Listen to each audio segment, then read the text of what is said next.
Oh, it's me. Hello, hello, hello, everyone. Welcome in. We normally are here on Wednesdays, but we have two special guests and a co-host. So we're gonna do this. I am gonna actually sit back and do very little or nothing today because the co-host is gonna run the show. So Yeah. I'm just gonna sit back and go, don't do that. Don't do that. So we have Law Lewis, which you guys have seen him on here a few times, and we have a special guest known as DJ Kimfo to me, Mike. But I am going to let Mr. Lewis take over. Sounds good. Kimfo's been my DJ for forever and just been a good friend forever. And just to have a good day on a Sunday to talk about a couple of things. He always wanted to be able to express himself. He thinking that, as a DJ, he does so much to express himself. He doesn't even understand. But as he online, you can tell that he got a lot to say about certain topics and how things are going, especially in the way of this world. And you know me, I got plenty to say and even talk about also. So I thought about some good topics that maybe we could talk about, especially for mental health and things that's going on. And then just something just out of the ordinary, just want to see, sometimes just want to see how a DJ think about music industry, couple of things. So my first thing was going to ask you, are you on the Kendrick side or the Drake side? You know, I'm on the Kendrick side. I really grew up listening to rappers like who told good stories. Mm-hmm. Something that you could like relate to, something that you could feel and understand. So um around 2012 when Kendrick dropped that Good Kid Mad City album, and I'm listening to him like tell his story of what he's been through and growing up in Compton and like the van and all that stuff, and just his that's an amazing album. So ever since then I was like, okay, I got to keep up with this guy. Like Drake is all right, he's good for the parties, you know what I'm saying, but like I just can't relate to a lot of what Drake is talking about versus Kendrick just provides more food for the soul for me. So yeah, I'm Team Kendrick. So I'm Team Drake. That makes us a little different than anything else. I understand all of that, but my whole Yeah. thing too is consistency. He give you one of every 5 years, so I can understand Hmm. everything else like that. I'm always been a person that I like a person coming in here being consistent, doing what he's supposed to be doing, and having fun with the whole thing. And you know me, I always like the underdog. It just seems like everybody always bully up on people, especially. But I can understand too. So we and, understand you on that side of the river. But, how and about the whole I'll say like, look, and granted, like I respect Drake in a sense to where like the Like, man make hits. you don't have to respect him if you don't respect him in this conversation. You don't have to pretend. Right. We don't need no pretending. If you don't like Drake, we don't. We on the side. You pick your side today. This is what this conversation is. Go ahead. Well, he ain't owe me no money yet, so I can't necessarily hate Drake. But I will say the first two albums of Drake, I'm a Mhm. fan of those. Like those are classics, you know what I'm saying? But it was just like after that, it was just like, whew, oh no, this Kendrick guy sure just make more sense to me than Drake. But that's just me. It all depends on with your taste and everything else like that. I feel mine's a little differently. But what do you think the state of music is at this time anyway? What do you believe about the AI and everything else like that? I Yeah. am. Let me make those two different questions. Let's say the AI. What do you think the state of music is in your eyes right now as a DJ, and everything else that you see? Because it's a whole different state than it used to be.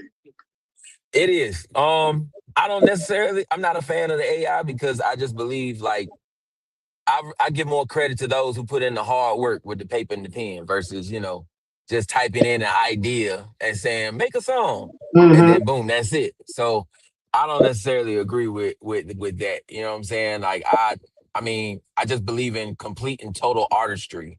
I believe in the hustle behind it. I believe in the creativity, taking that time to really just say, okay, what can I do to really make a good song or a good memorable album or whatever. So it's like for a computer to generate that for you, it don't get as much oh wow as it is versus somebody who really took their time and really just pen to paper formatted their whole entire classic album. So yeah, I don't I'm not a fan of AI at all. But you are a fan of I guess bettering your whatever you do because you don't play records no more. You go there and you get you DJ a different way off of keyboards and everything else like that. So let Right. me ask you, as a man of music, do you think that that's just?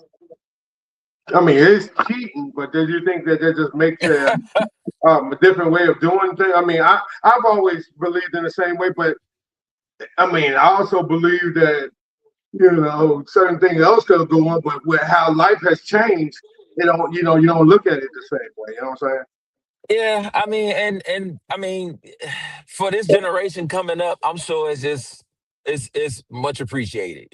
I think it's just for the sake of being saying? so well. Right there. This is what I'm going to ask you right there because this is very important because our younger generation, I want to know why you think that. Why you think that they okay with it because of why? Because I'm always trying to the mental of all of us is always an important thing. And you as a DJ, you see the young, the old, and everything else on a daily. But why do you think going towards that AI is okay for the younger generation than it should be? Because I don't understand that either. But that's just a question I want to throw out to you.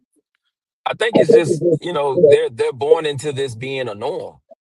Versus us. Like we were Right. born in a time where people were out here on the corner passing out or trying to sell CDs. You know what I'm saying? And then we went from CDs and tapes to MP3s to now MP3s to digital music to just so we've seen a much more than what this generation has seen. So for them, they're walking into this thinking, okay, this is how it's done. There's the next step in the whatever evolution. As us, we thinking that it's jumping off the board, but they thinking that it just keep going down the same road. Right, Right, I right. understand that. I figure on that. Let me ask you this too. Um,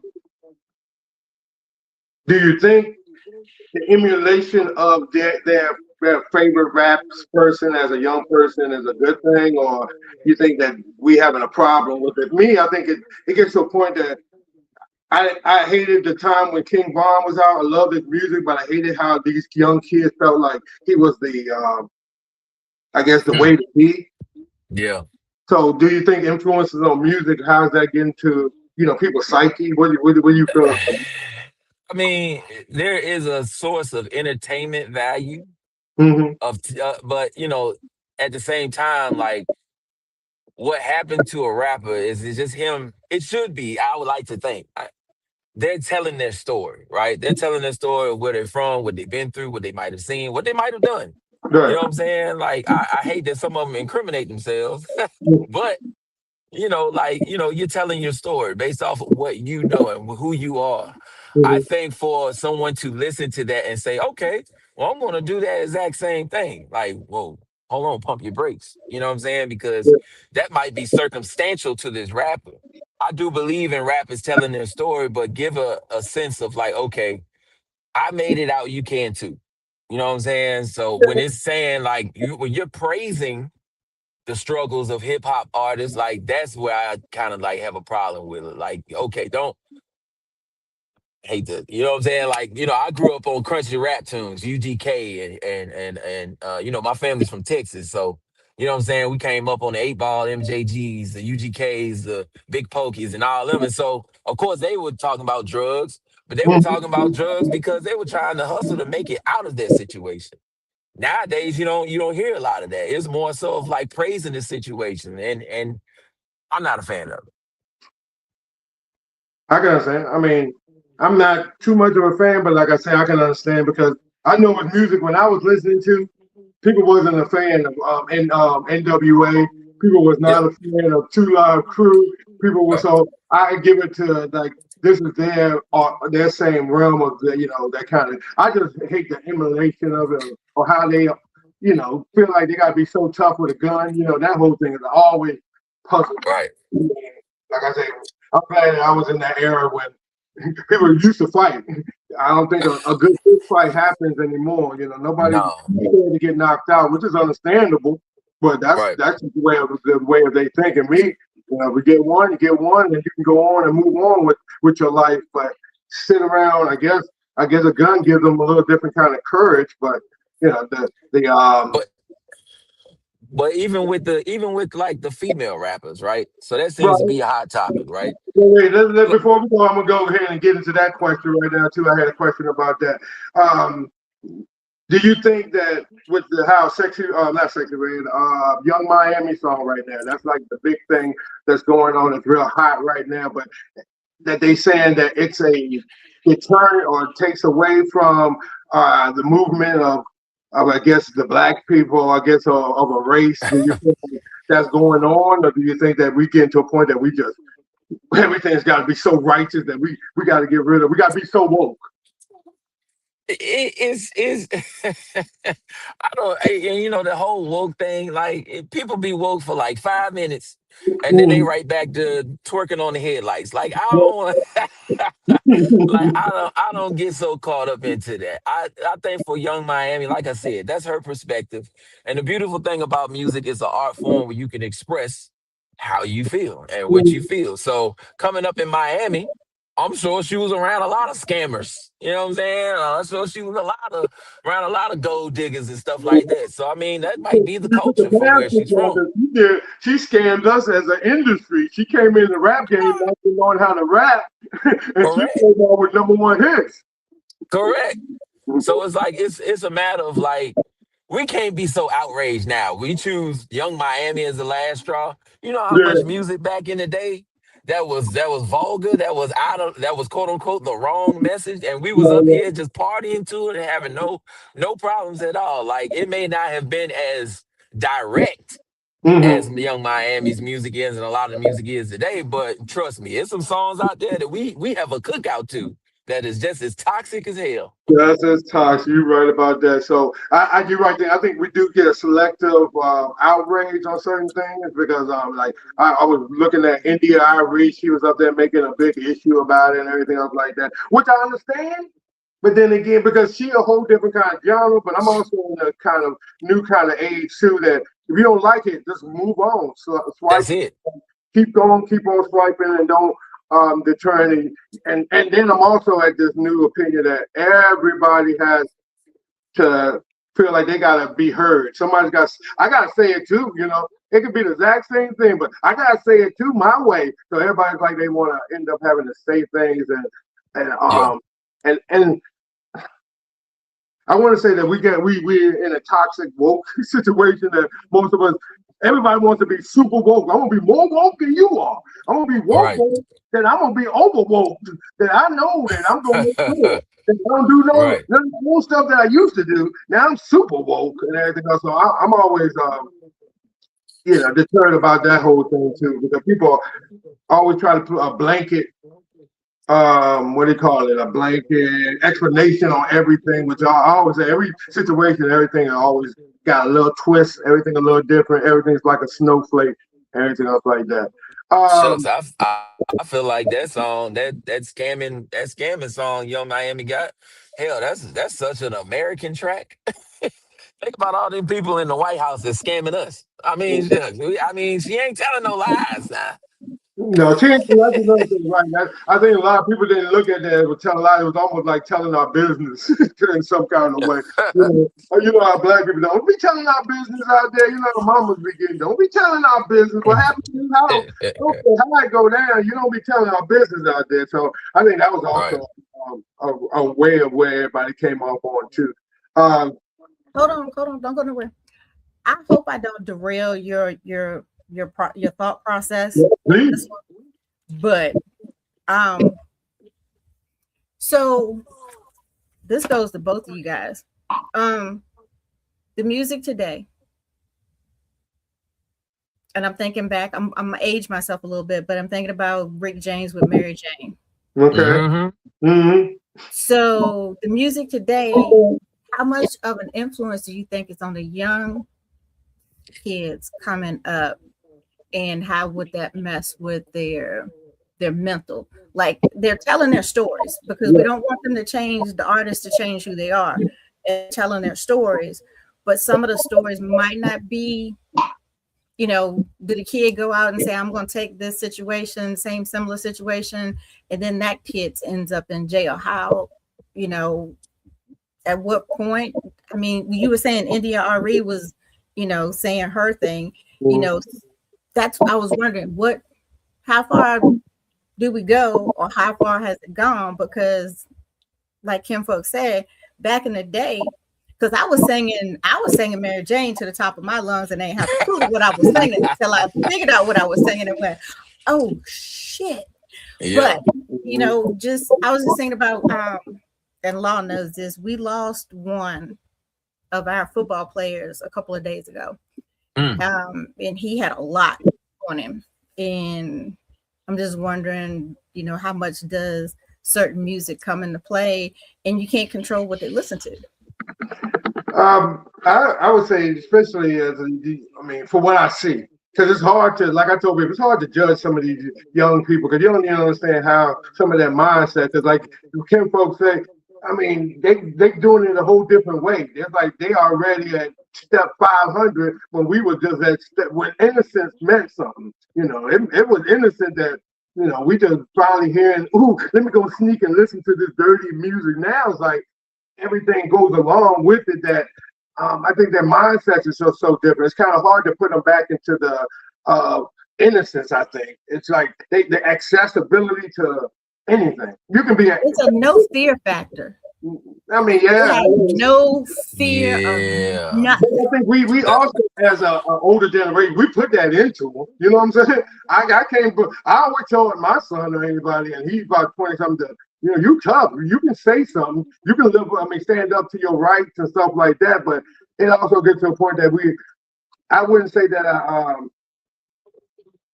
I didn't emphasize the real thing that a lot of them they need to understand is that you got to respect authority to a point where you got to get home, or you got to get yourself to a point where you got to be, as you know, sometimes you got to play a certain game. I wouldn't say a game, but sometimes you got to, you know, be an awareness of a different way because people don't care no more like they used to. You know, it used to take if you saw somebody doing bad and you told their mama, it meant something. Nowadays, it don't go as easy as it does. You know, you tell on the little kid mama, she probably scared of him too, and stuff like that. So, but see, I think that's the ultimate difference right there. Because when we came up, community was more community.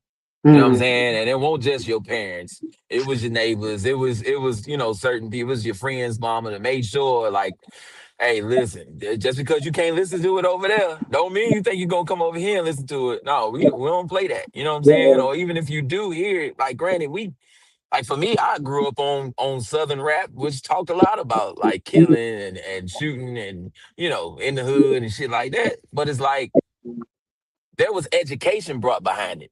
Like, okay, listen, we know what you're listening to, but let me tell you what happens if you do this. Or let me tell you what the possible outcome if you make this decision. I think that's the difference. And some of these people now, you know what I'm saying? I'm not going to say all parents because there's some great parents now. But like, kids are best friends now. You know what I'm saying? So it's like, okay, you know, my mama out here twerking on the headlights. I'm going to go club with my mama and twerk on the headlights with her. It's just like, well, what in the... There was certain boundaries to know, like, okay, look, listen, like you're being guided right now. You know what I'm saying? And that provision, that education came so clutch to people, you know, who grew up with us because we were taught what was wrong and what was not wrong. I mean, given more of the consequences. These days, it's just like, okay, well, that's my homeboy, that's my best friend, even though this is your son and your daughter. They can go out here and do whatever. Like, it's fine with me. You know, let them have their freedom. That's not. I don't necessarily agree with that. Even for me being a dad, like my daughter's 5, so I don't want her to feel like, you know, she listened to a Glorilla song and then be like, all right, cool, I'm gonna just go out here and do it. It's like, whoa. There's education behind this now. Right. Glorilla's a grown ass woman. You're still a child. When you become of age and you get your priorities together first, when you graduate school, when you stay out of trouble, when you stay out the streets, sure. When you graduate, you can go out here and twerk on the headlights. It don't matter. You But I know what I'm always saying? say, Like by all means, have some dignity about yourself. Have some right, class. Get your education. Be smart. Develop your mind first before you sit here and decide, okay, well, I'm just gonna be like one of these rappers because you're not them. and I always say, and people always fail to realize all the hot girls or every girl they talked about or all of them was ended up with a man sooner or later. So it wasn't, Correct. understanding that they do fake their raps sometimes. Some people out there don't live up to all those raps or how people are. But I always tell people I take it as like an actor. I don't believe that Morgan Freeman is God. How Right. many times he played it in a movie, but I'm always trying to. I can separate an entertainer from actuality because I guess that's why Right. my king. Let me ask you this then. We here now, right?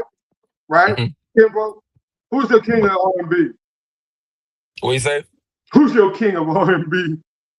Oh, right now or all time? Do both if it makes you feel good. Right now it's Usher. Why? Usher just, I mean, the man is sing, dance. He's You, got there's a guy a named Chris Brown that might be on that. I mean, Chris Brown is up there, but I'm more lean so to Usher just for the longevity of it.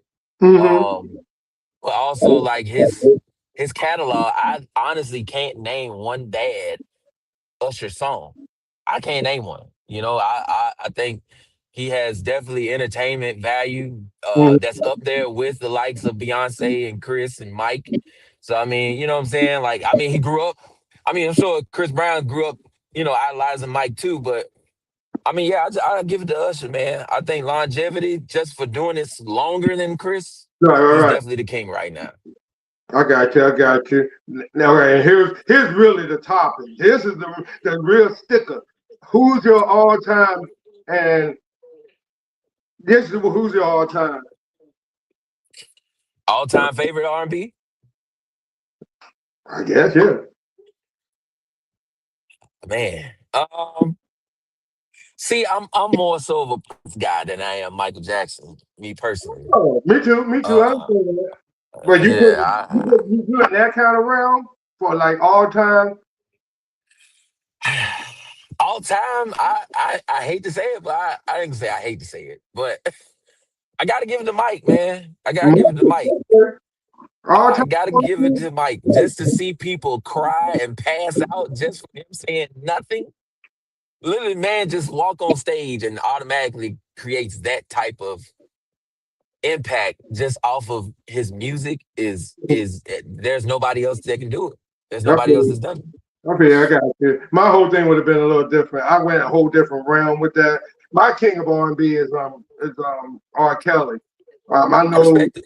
but I always tell people the one thing I can separate a man from his art or his Correct. movie or something Correct. like that. So that was always, and nobody made no songs or made you chuckle, made you laugh, made you enjoy, made you put you in a feeling that Robert D. Kelly has done.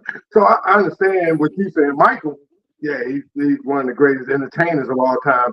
But king of R&B or the top of R&B, it always has to be Robert Kelly for me. So And I I give R Agree I with give you, but you see what I posted on put on there.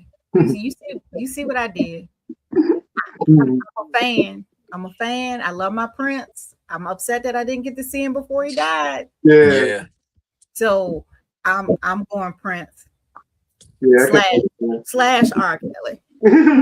No, But I don't like. you can stay on. I don't have free to teach. I don't have the T-shirt to say free him, but No, I know. I don't see, and that's not what. But that's not where I'm going with my whole thing of him because what he did was asinine. He took Diabolical. himself in situations where he knew better, or whatever. He knew Yeah. better, and that always hurt me right there. But musician wise and music wise, oh, man, can't. You And still you know, as a DJ, mm-hmm. it gets my Yeah, experiences that's when a it good comes to like question. playing Yeah, R. Kelly, it gets real tricky because I now have to yeah, ask people, like whoever booked me, I'm like, look, is it okay if I yeah. play some R. Kelly? And it's up to them at the end of the day, because I have done that like right when he just got locked up, Right, and I right, right. played a R. Kelly song, it was like "Step in the Name of Love," Uh-huh. and people were looking at me like, "Bruh, too soon." Yeah, I can imagine. I can imagine as a DJ. I mean, 'cause it got to a place where it went over the line when it became all right. I think I hate to say it, but the TikTok when he did that leg shaking when that Yeah, song, then everybody did that video. right. That's when it switched over to where I wouldn't say that they forgave him, no, but people were went back to I guess listening to his music. But that's always been a question. I'm glad you was answered that as a DJ. Does it Hmm. does the music and what it's doing does it affect you mentally? You know what I'm saying? Like sometimes you play a jam that you might not want to play, but everybody's singing to it. Everybody's uh, Yeah. so what do you go? I mean, what kind of fight do you do in your mind with that? I mean, as long as I got the authorization No. from whoever put the money in my pocket and say, hey, listen, it's okay to play, this, that, and the third. I'm like, okay, cool. Now some things like I kind of will hold back on, even though they sell it, it's okay. Like I've been booked for cookouts, and it be the grown folks music, and the Right, kids be outside, and I just be like, look, I don't want to play this now right now, because right, right, this right, is this is a little bit much for little Tay Tay and them to be. right, right. I'm glad yeah. But what do you feel like, DJs that don't, I mean, do you think that we should have um, a different way of how we handle things, or do you give them the world? You know what I'm saying? Do you give the kids the world, or do you try to shut them away and then looking like you? I mean, it's just a thin line. Think you can just walk them through it. You know what I'm saying? Because I mean, we could do so much as far as controlling what happens while they're at home with us, right? When they step outside in the world, it's fair game, because we can't hold their hands 24/7, 365. So there's going to be some influence out there. I Mhm. think the good thing is to encourage communication. That when you do see these things, or when you do encounter these things, don't be afraid to come and talk to me about it. You know what I'm saying? Don't be afraid to ask me questions about it. It's okay. I mean, it's 5 year olds, 6 year olds that's hearing songs about sex. It's 5 year olds, 6 years old that's hearing songs about being choosing your sexuality. You know what I'm saying? That Right. wasn't even a thought when we came up. At 5 or 6, I was rolling cars across the floor. That was it. You know what I'm saying? Mhm. So it's I think it's just you gotta create that relationship to really just, hey, I got you. When you see something that kind of puzzles you, or kind of be like, oh boy, I don't know about this, you got a parent here that's willing to answer those questions for you. Gotcha, gotcha. That's the way to be. I mean, you gotta at least think that way and go that way. I'm glad you think that way because a lot of them don't have a person that even give them that kind of thing. Because a lot of them kids, I just like I say, I just feel like they are misguided or left Yeah. alone on their own cognizance. Just left alone to. All right, I think you're good enough, so go in that room, play that video game, and do whatever you're doing. But and And then, it, like I say, it's kind of hard when you try to teach freedom but then you try to take away freedoms. But like right. you said, And there's he communication, but I'm talking about some of those is already lost. Right. And see, and Pamela and Law, like I'm sure we've all grew up with one kid or one friend in the neighborhood or whatever that was like their parents were like super strict. Hmm. Like you couldn't breathe out the house unless it was the devil. You know what I'm saying? Like it's like that type of strict on them. I necessarily didn't agree with that, because you could be strict all day, and look how those strict kids turned out to be. Once they got free, they was like, "Oh, I could do everything under the sun." Hmm. And it's you and ended up in most of them ended up in a pretty bad situation, because of the fact that they were shut out from that, and they never got to ask questions about it, because even if you bring up a question about it, you got in trouble for it. Right, Like right.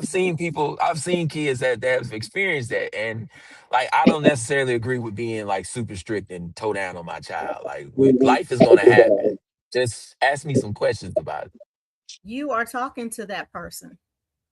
Mm, I am that person. I Mhm. oh yeah. was in a house where I could not go anywhere without my brother following me. So when I finally got to Virginia State, Mhm. I partied Mm-hmm. Mm-hmm. every weekend, until I got back to the dorm from a fraternity party and don't know how I got back. I don't know how I got back. I don't know what happened to me. I don't Mm, know what went on at that party. The mm-hmm. next day, I had to go to the infirmary to make sure that I wasn't attacked.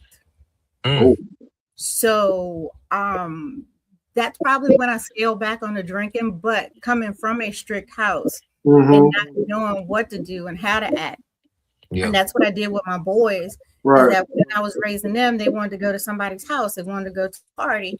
Give me the details, go have fun. Mm-hmm. Because I remember what happened to me, and I tell people to this day, I don't know how I got back to the dorm. Mm, I don't know who told me. I don't remember the party. I remember going in the party. I don't remember coming out. mm. So I But get it. yeah, I guess that I mean, when you got freedoms like that, that would put you in those times. I guess that's one of those things. Like you say, Mike. I mean, you can't be but so strict on a person because, like you said, look what Pam ended up, making decisions that I bet you now, she would never make. I mean, for a person I know now, but to a person where they put all the strictness, put you in a position to make bad decisions. I think that's what we gotta go try to help and work on, especially with our youth too nowadays.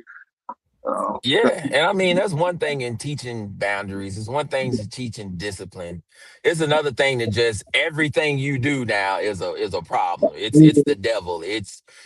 Some people just take it a little bit too seriously. It's like, okay, let your child be a child. They're gonna make mistakes. They're gonna make, you pray to God it's not, nothing detrimental to their freedom or to mhm, somebody else's life. But having that ability to say, okay, you go outside, play with your friends. Or you go outside. Hey, you listen to that music. How you like the music? Okay, well, what do you think about? It's establishing that communication versus just feeling like, damn, like my parents is I feel like I'm in the federal prison in this house, mhm, and my parents are the warden. Like I don't necessarily agree with that. Well, that's what happened to me because I couldn't go talk to him. Mm, I mhm, was scared to talk to my mom because I thought she was gonna knock my head off mhm, if oof, I said something that she didn't like. I I've didn't been want to there. upset my dad because he was dealing with my crazy ass mom. So I Mm-hmm. really had nobody to talk to. And one time I did talk to my brother, he told my mom and she whipped my ass 3 days in a row. damn, So I had nobody to talk to. So I wanted to make sure that the boys felt comfortable Yeah. um coming to talk to me. When you got your oldest coming to you in high school saying he thinks he got the cheerleader pregnant, I wanted him to be comfortable enough to tell me that. mhm, Was Yeah. I comfortable enough to call his father and tell his father that this was going on? No, Right. because mhm, the father died without him even finding out that that happened.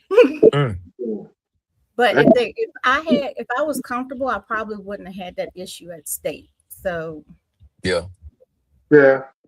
So okay, I'm glad. I mean, that helped out. I mean, oh, Yeah. And I, then even for like some of the, like, I grew up in the church. It's mhm, one thing to even be strict, but when you using the Bible and that to be strict on me, now that creates a whole nother fear into it, because my family, I grew up the church kid. I was always in church Sunday. I was watching my dad, he was in the choir, and then my mom, she did a little bit of like audio visual stuff. So like, you know what I'm saying, I was always in the church. And so, this is a place where back when church was church, right. like before these super churches and stuff, like you had to dress a certain way. You had to talk a certain way. You Mm-hmm. couldn't laugh at gospel songs. You had to take it seriously. You had to Right. shut up. You Yeah. couldn't move in the pew. Stuff like that. Like it was very strict. So Mm-hmm. taking that from the church to the house, shucks, it was just as strict for me because it was certain things that I couldn't even say the word fart. I couldn't even say what was another word for liar? I couldn't say another word for that. Like it got to a point where it's just like, all right, look, like I get it. There and Like say y'all you want preaching to me, the choir. I'm the deacon's granddaughter. you know what I'm saying? I But was there Sunday, Wednesday, cleaning the church. Yeah, Whew. see, I I was strict think in church. what was the difference between? I'm the opposite. My mama would let me do anything and everything, and I always had different kind of freedoms. But I was Yeah. always. I think I told people I just didn't want to disappoint my mom, so I did things with that kind of fear. I had that kind of woman that was around, so she let me do whatever. She always was the one that instilled toughness into me and everything else. Because I think she also tried to do that because she was raising, a man by herself. She didn't have no other man Yeah. in the house. My mama never really had no real boyfriend or husband for the most of the part of my life because, she had a husband earlier, but things happen. How life can be. But Hmm. her being a single mother, I think her way of how to, plus her being a foreigner too. I think that's also the thing. You come from another country at the age of about 20 years old, and you got to raise kids and everything else, trying to make them adapt. So it gives you a different way of how you treat them, and it just gives me a different way of how I looked at things. You know what I'm saying? I Yeah. never looked at things in a racist kind of ideology because I was judged as a black boy, but I was born in Panama, so I had Spanish heritage and stuff like Hmm. that. And for the most part, I hate to tell, uh, Caucasian male was always like a key point in my life because of my coaching. That's all I didn't have no dad, so my coach that I get coached by each year became like a father figure to me. And I mean, I'm glad I had some good guys as being your coach, but some of these Right. kids don't have a good coach or have a good mentor or have somebody to take them down the road. I always knew that I could play good. I could get you know, a way of coming together with my folks or with my teammates and everything else. Like, so people ask me, I played until I was 39 years old, and I always wondered why I played 30 years of football. Every year, I got to be among groups of guys, thinking in like going in the same kind of direction that I think I was addicted to it. Because once I stopped playing, it just felt like life fell down for a little bit. But it Yeah. also it made me a phoenix. I always tell people I came out of those ashes to become to become the fitness person that I'm so far removed. People don't even know I was 100 pounds bigger. I used to be 275, 280 walking around here, and I'm 175, 180. And people don't Yeah. understand that I'm so far removed from that. So. Word. Tim folks, so let me ask you this too. You go through a lot of different, I guess, because you're not just out. If people that don't know, you more than just a DJ. You also do your comedy, and I saw something you Mhm. post a couple of months ago, almost made me choke yourself. Don't ever stop being that. You funny as hell. You know, just thought I'm gonna give up or anything, and I'm gonna put it to the side whichever way. But you just are very entertaining. Like I always tell you, the LeBron James of the life to me because you can do a little bit of everything. You are Yeah. very consistent. You ain't trying to be Michael, and those are some Michaels out there. And everybody always trying to make you Michael Jordan and everything else. But I tell you, you just go out and be great.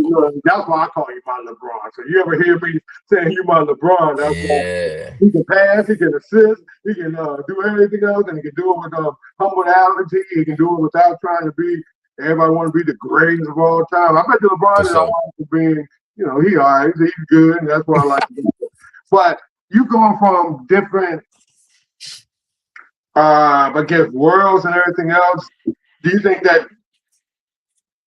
should people just focus on, I guess, one thing, Mm. or should Hmm. people keep on trying to get a little bit out and everything else like that? Because I think sometimes people lose years by trying to, focus on the wrong thing. You know what I'm saying? Yeah. So Yeah. I want to know as a mentor. I know that you're going through those things, and I always like to, ask a question on somebody. Like, what do you think about that?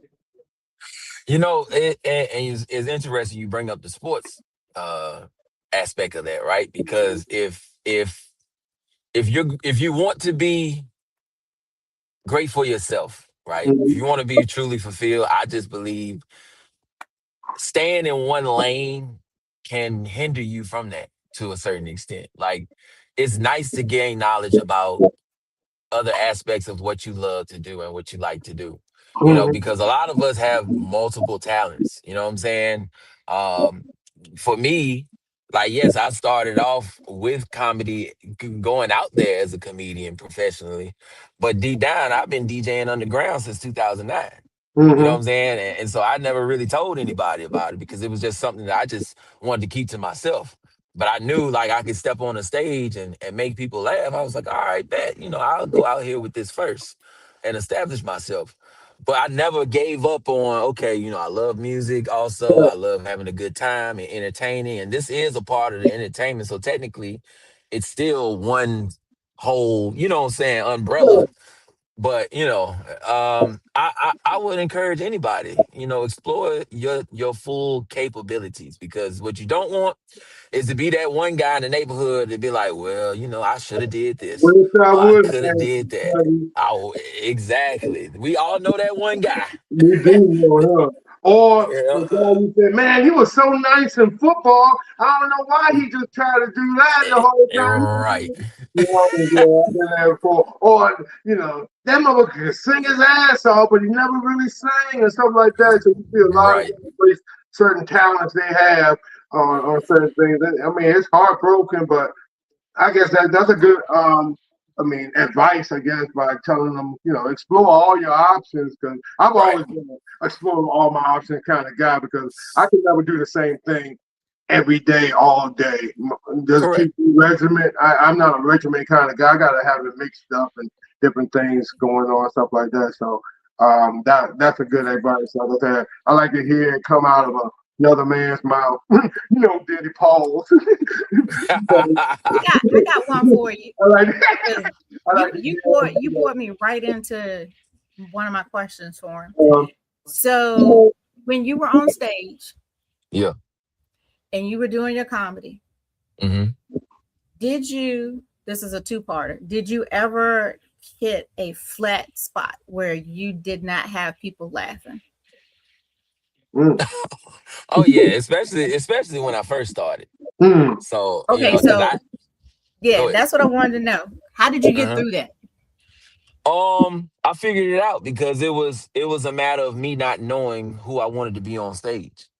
I was still trying to figure myself out. And sadly, like when you're a young comedian, when you're just kind of just stepping into it, you don't realize that the established comedians or the comedians with success they've already figured themselves out.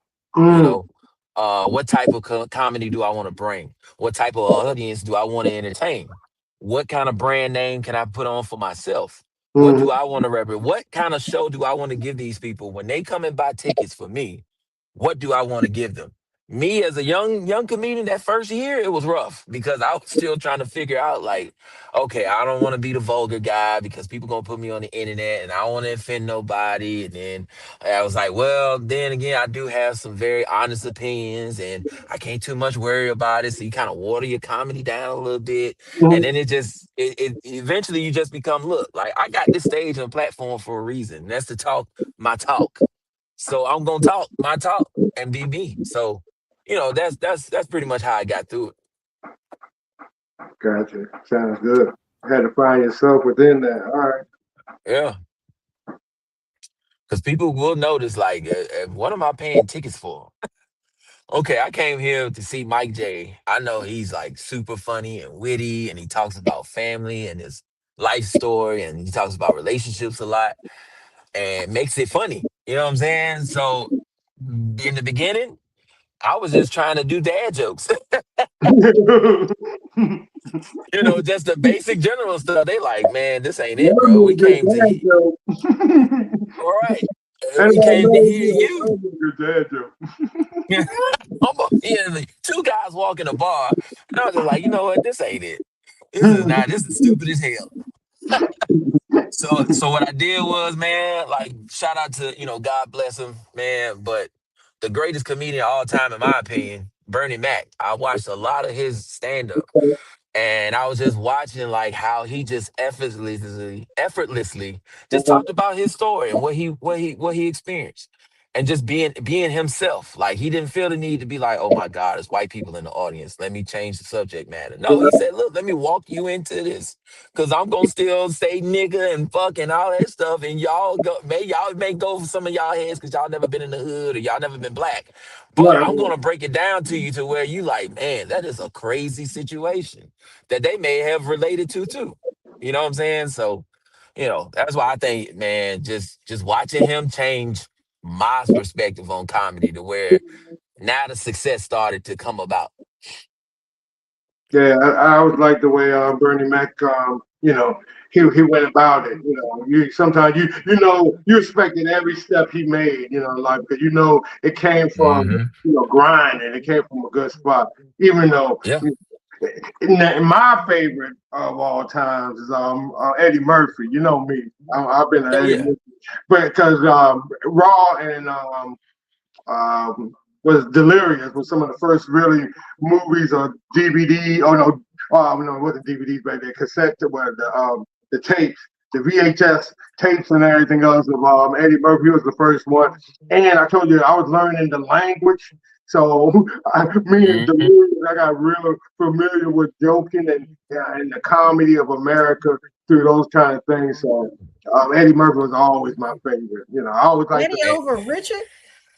over Richard, and I know that says Over a Richard. lot to me because everybody knew I love me some Richard Pryor because Richard was the one that I learned how to the cursing and everything else like that. So I used to get those records. That was a good thing about my mom. She always used to buy the brand new records. I got Millie Jackson in my repertoire. A lot of people don't know who Millie Jackson, but she was the first one to say "F you" on a record. I'm like, whoa. Sure was. I'm like, what the hell is this going on? And it was the jam. Everybody was singing F you and all that old stuff. So Millie Jackson and stuff like that. So when I could just sneak in and I was in the era when, Eddie Murphy was just really about to start popping. So it turned out to be a marriage made in heaven for me learning the language. Plus, I think I get a lot of chuckles and humor off of things that Eddie Murphy is more in that realm. But like I say, I ain't taking nothing away from Bernie. He is one of the Yeah. best ever. But like I say, that was why I was going on. And you know what? Like, tying this into your question about like being multi-talented, right? Mhm. And exploring your talents. Like Eddie Murphy, Bernie Mac, look at all the guys we named, Richard Pryor. Like, Yeah, not only were they killers on stage, but they were acting. They were right. movies. Eddie Murphy, he had a song, he had a hit song, I'm actually. You the know what only one that I'm bought it. I'm the only one that bought it. So we just gonna leave that saying? alone. My girl likes to party all the time. Party all the time. I was the only one that bought it. I mean, No Jamie money. I couldn't. Jamie Foxx is in my top 5 all time too, because and look at how he's a guy that's gonna last. And I Yeah. think that's why it's so key to, explore some talents because you want to have longevity. You want to be able to reinvent yourself without struggle. You know what I'm saying? So at this point, knowing as much talent as you have and using that to your ultimate ability, hey, okay, cool. Jamie Foxx put out 2 specials. Next thing you know, he getting an Oscar. Next thing you know, he putting out a certified gold or platinum I think he album. one of You the know what I'm only saying? EGOTs. He one of the only people that got an EGOT. They got an Yeah, Emmy, Grammy, Tony, and an Oscar. I think he's right. the one that has them all. I think, but I don't know if he got the Tony, but he close enough. He one of the only John people. has it. Who? John, the storyteller. John Oh, Legend. really? Hmm. Oh yeah, John Legend got it. Yep. Whoopi Goldberg got it. Yep. Hmm. You ever been to John Legend concert, Kimbo? Don't go. That Don't go. motherfucker you to death.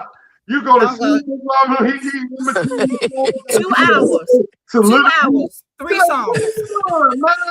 Man. 3 songs. But, hey, another one that Johnny D. No. Johnny Gill Pastor do a Gill. whole sermon too. Don't go to Pastor Gill. Pastor Gill. Don't you Don't do know? it. You gotta put him with New Edition because they know how to water him down. Because if you let him by himself, oh my Lord. He goes from Yeah. put on that red dress to amen. Y'all got- I mean, how do you do that? How do you put on a red dress and then start preaching? Because it's of God. Don't do it. Stay away from John Legend. And you know, I was thinking about that too because I had seen something advertised last year for John Legend. I was just like, I don't know if I would pay to go see like his album. His music is good for like the car rides, but like for a concert, like I'm thinking like I want to get out my seat, move a little bit. I don't see John Legend when having he's singing.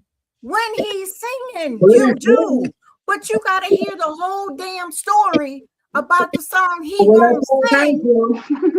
And then he got the nerve to take intermission and change his clothes and he broke a damn sweat.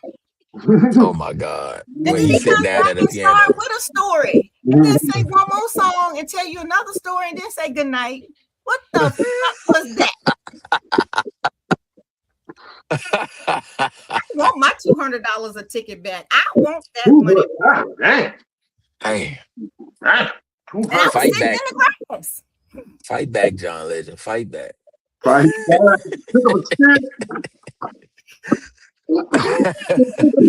I mean, I just feel like his music is just out of and the man voice is probably, I mean, sure, phenomenal in person. Don't get it But wrong. like, I don't want to. Me personally, and I've never been to a concert before, right? So it's like thinking like, okay, my first concert. Do I have a choice of John Legend or anybody else? I'm choosing anybody else, and that's no not to John Legend, but I don't want to sit there and listen to elevator music as my first concert. You know what I'm saying? Like I just. And don't go see Fantasia. Oh, she started catching the Holy Ghost too. I ain't never seen Fantasia. I mean, did I see Fantasia? She always take off her shoe. Yeah. We walked out. But yeah, no, she's a storyteller too. She's a storyteller and Holy Ghost. No offense, disclaimer. I ain't got nothing against it, but I came to see her sing the songs that I used to listen to, and yeah, no. Well, that's good that she's actually at a level now of telling stories. Because at one point, yeah, she ain't writing that story though. I want my money back. At one point, You're gonna get me in trouble, Kinfolk. I ain't supposed to say that about Fantasia. I love Fantasia, but she's a taken woman now, so it's fair game. Look, Escape. Don't go see Escape. Don't go see none of that. I hope she ain't prenup because she can't read it. Hey, yeah. You said you would play a game. Oh, wow. Man, that's crazy. That's crazy. She didn't write it either. I know that. Shots fired. Man, I love crazy. Fanny. I love Fanny. Don't get me wrong.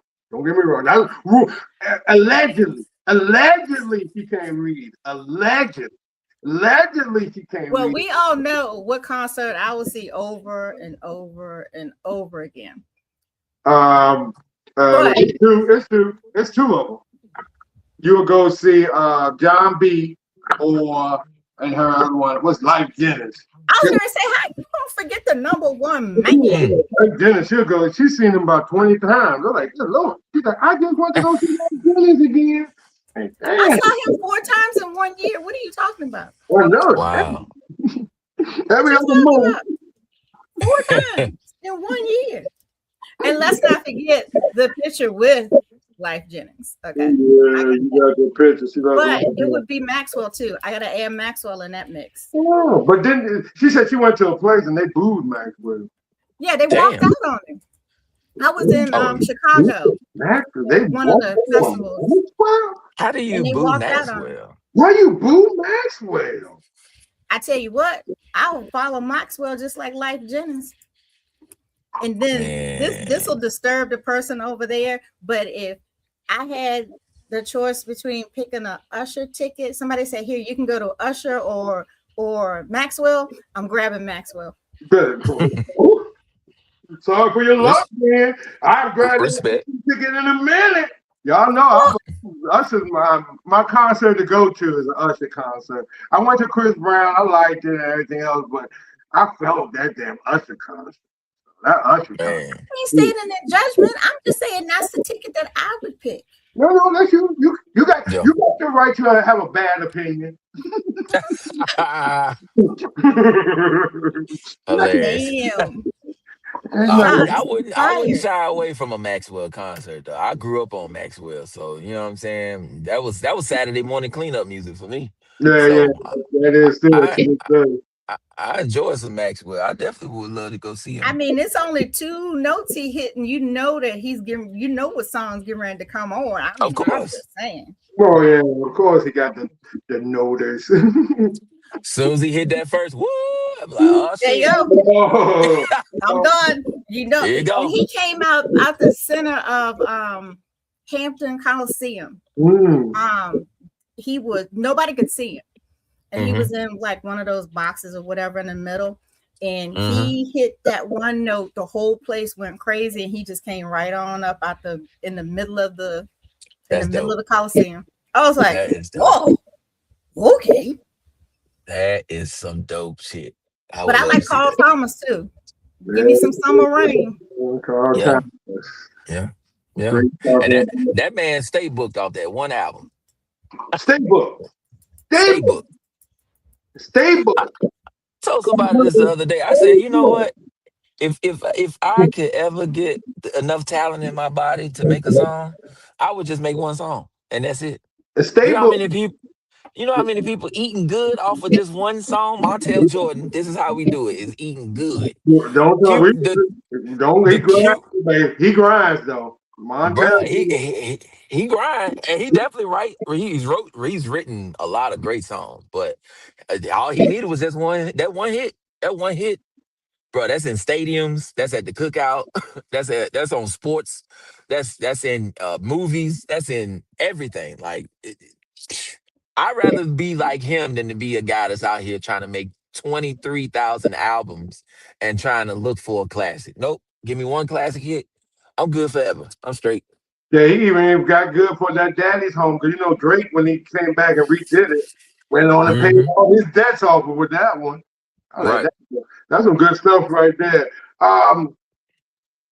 The way the music is going in the world, I see we like what's gonna be the criteria for a great singer coming down the line?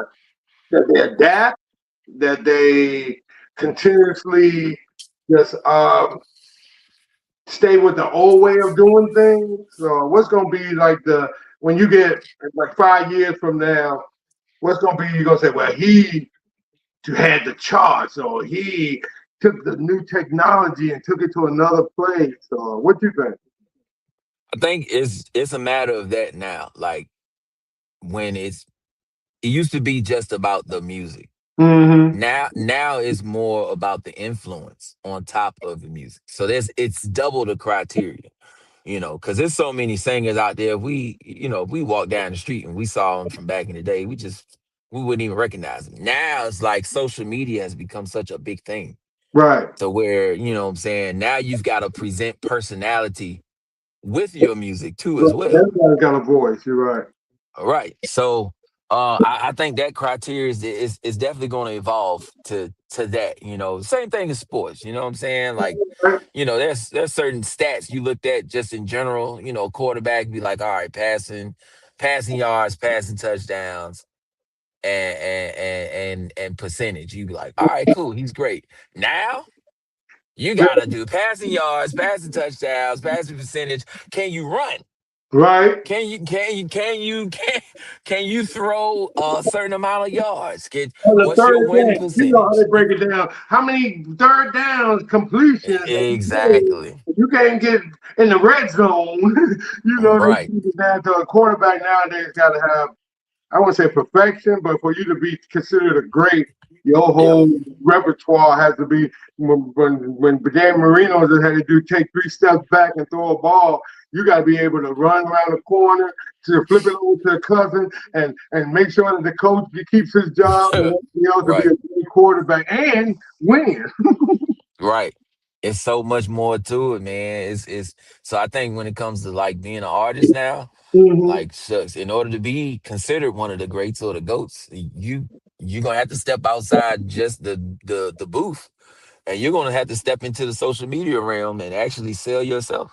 But you don't think that takes away from your mystique as an artist? You know what I'm saying? Because I always felt like I don't look at what's his name, Blueface, the same as I did before he became this media guy. When he first was the first rapper, I looked at him a lot tougher and his mystique was just a lot more. But once he became just this dopey ass dope guy, dude guy that just ain't really about anything. I mean, his songs didn't hit like they used to. So I always say that I know they got to come into it, but I think they got to come into it in a. It's just a sticky road as I look at it, to be an entertainer or for you to be like you say. For every one of you, there's 100 of you right beside you that would take what you would say I ain't gonna do.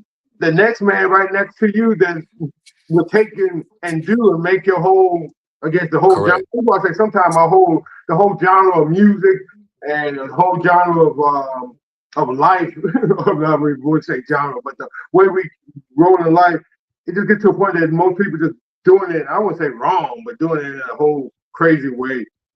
Yeah, and I mean, for folks who do like a little mystery around that artist, like that's another reason why I do like Kendrick, because he takes his time, right? He's not flooding social media. He'll drop an album and then he'll disappear for like a year or two. Right. And then he'll come back, drop another album, disappear for a year or two. Like I like that because I feel you on that. Versus the artist that just over floods. Like sometimes you get a bit overwhelmed. But I like a active. I like my like even my favorite ball player. I want him to keep playing. I want him to be on the field. I like him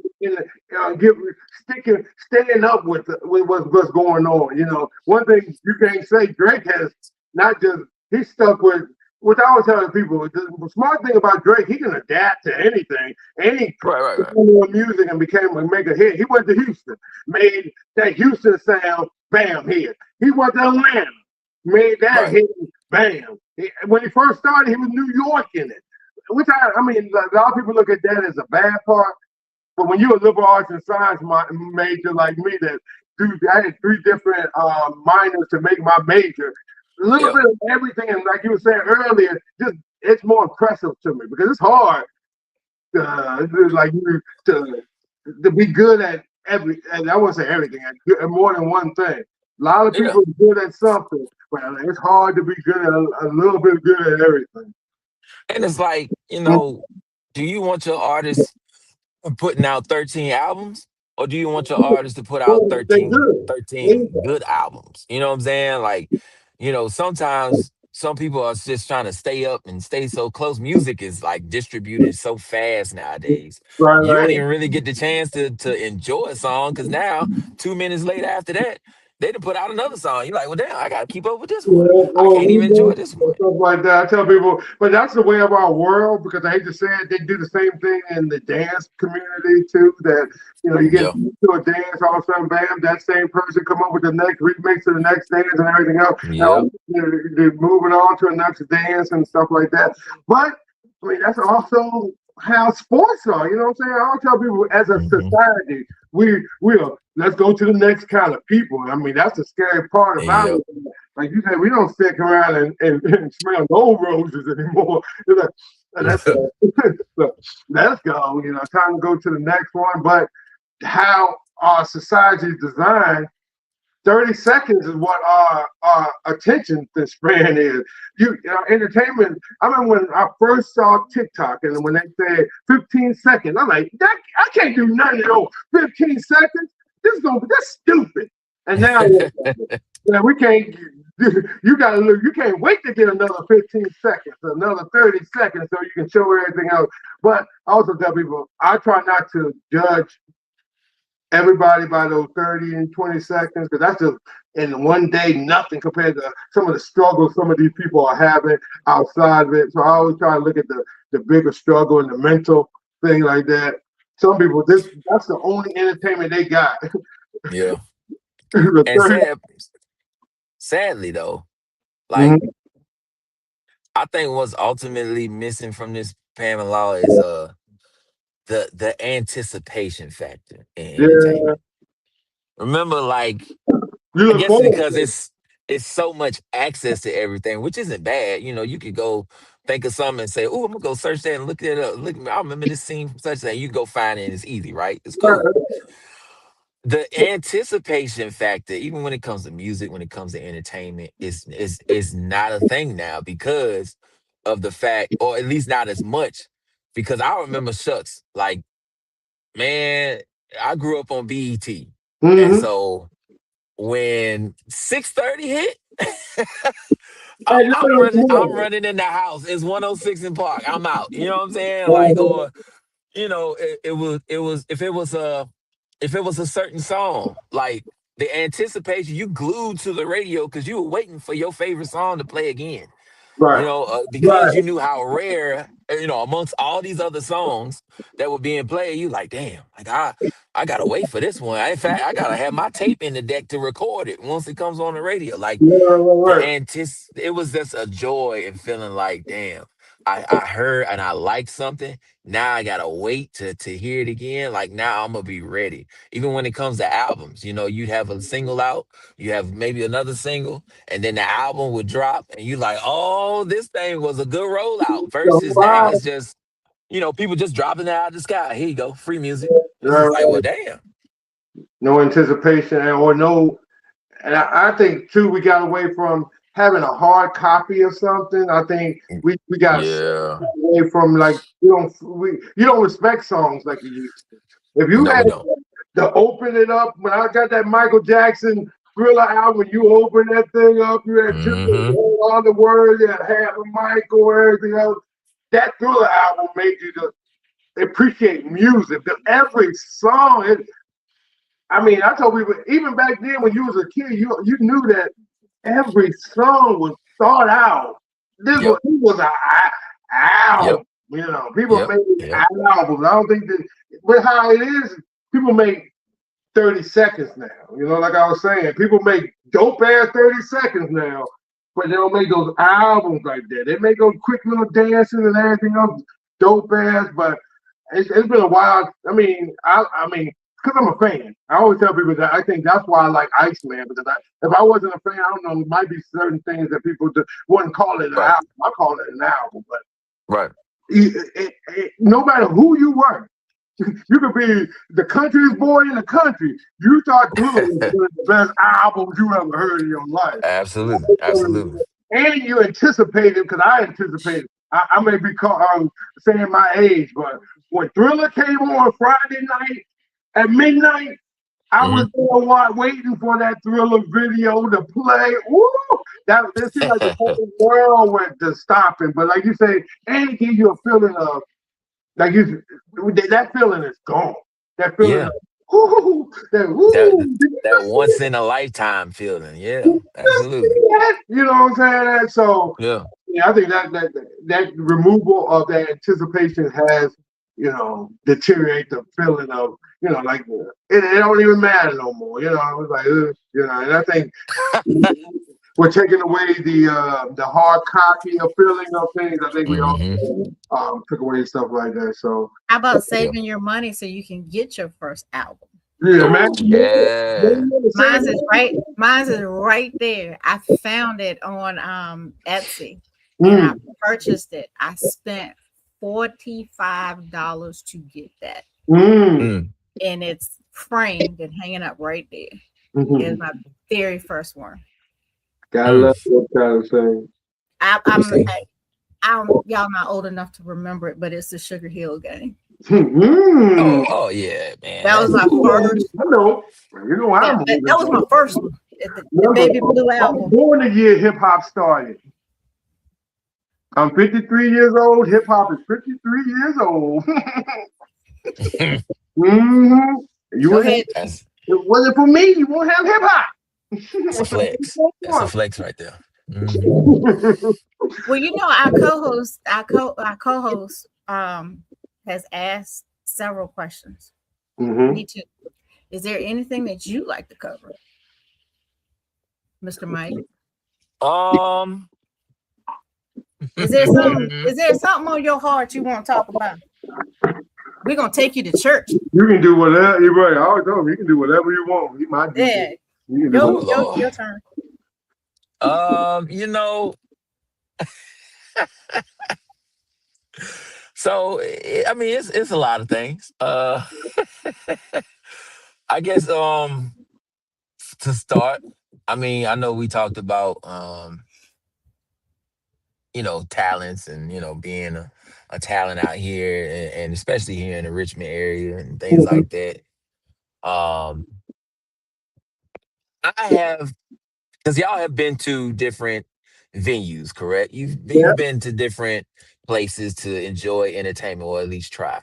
Right. Support is Uh, our main thing. Mm-hmm. right. And for me, like when it comes to putting on shows and entertainment, like I like to stick with us. You know what I'm saying? I do want us to do better as far as just how these venues treat entertainment.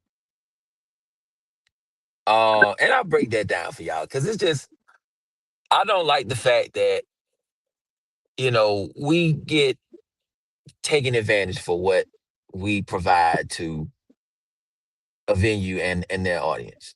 And I think that's something that whoever's watching may be thinking about getting into the realm of DJing Yeah. or rapping or just entertaining or even doing a live podcast. Like picking the right people that will support your vision wholeheartedly just as much as you support their vision as a venue, as a business. I think that's something that goes very underrated Right. when people get out here and just put stuff together. Because you could walk into a certain place and be like, yeah, they don't like what we do. You know what I'm Mm-hmm. saying? And then you could walk into certain places and be like, okay, this is a good fit. But I just think in the aspect of like doing, especially what I do as a DJ, like it's got to make sense, man, on both parts. And I think that's the one struggle that I'm kind of just still kind of experiencing now. Um, it's just seeing the venue treat the people. Most importantly, don't worry necessarily worry about me. It's the people that I bring to these venues. Like treat them great just as much as you will treat your own customers, because these people are people that's walking into your building looking for an experience, not just for me to be entertained by them, but hey, hey, man, I come to District 804, man, it's a good time on Friday nights, but man, these wings at an affordable price and the happy hours, that's what you want people to say, Right. Right. Right. Right. but a lot of people don't think about that. Nope. You're right. A lot of us don't. A lot of people don't even think about it or at the venue or, because a lot of us, you know how some of us are, man, we follow our best, what we like, what we do. I don't give a fuck. If you in a hole in the wall somewhere, I'm going to follow you to wherever you DJ. That's just how it is. Sometimes you got to Hmm. go along with that. The venue almost becomes secondhand when you understand what kind of community or what you go with. But sometimes that could be the main part of the whole thing. If the venue just Yep. all crappy, I don't care. Damn, you had um Lauren Hill having concert.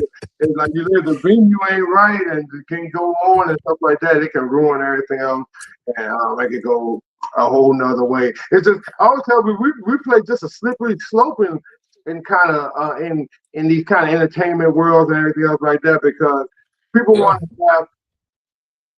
want top notch quality for Hmm. the cheapest money spent.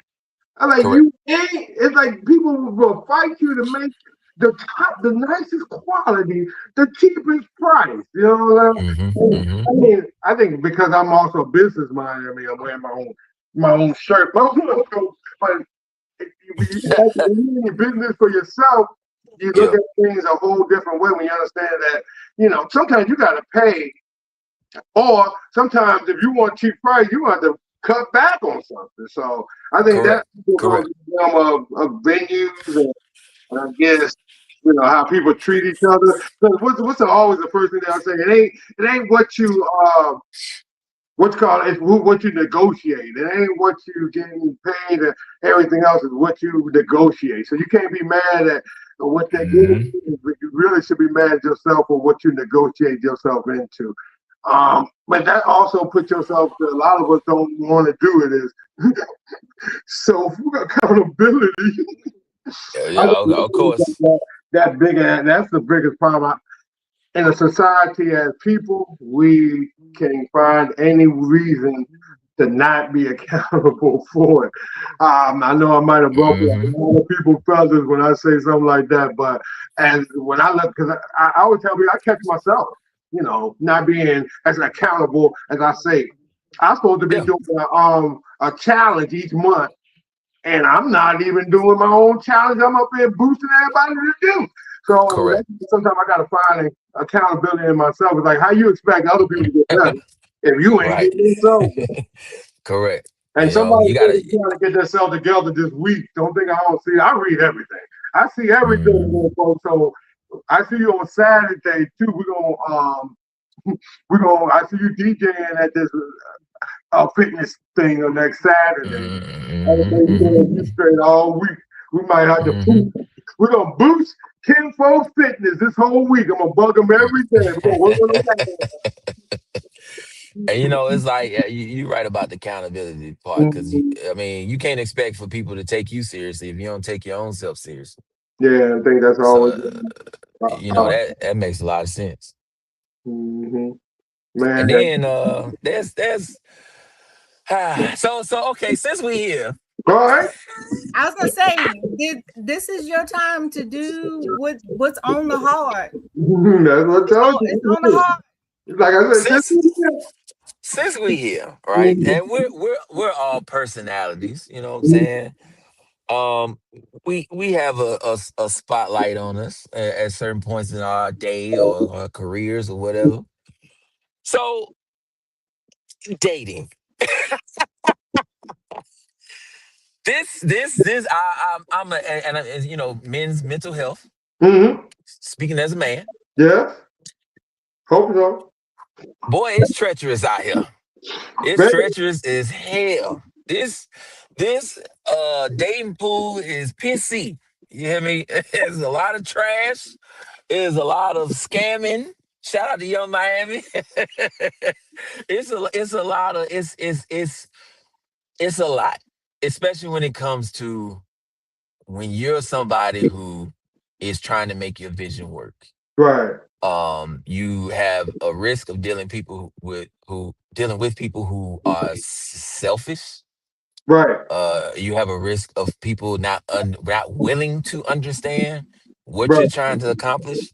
You have a people who feel like, well, I'm going to take credit for what you're trying to accomplish. right, You have people who don't really understand what it takes to support someone in their vision, right, which means that you're playing a support role, not the star of the show, but you're supporting.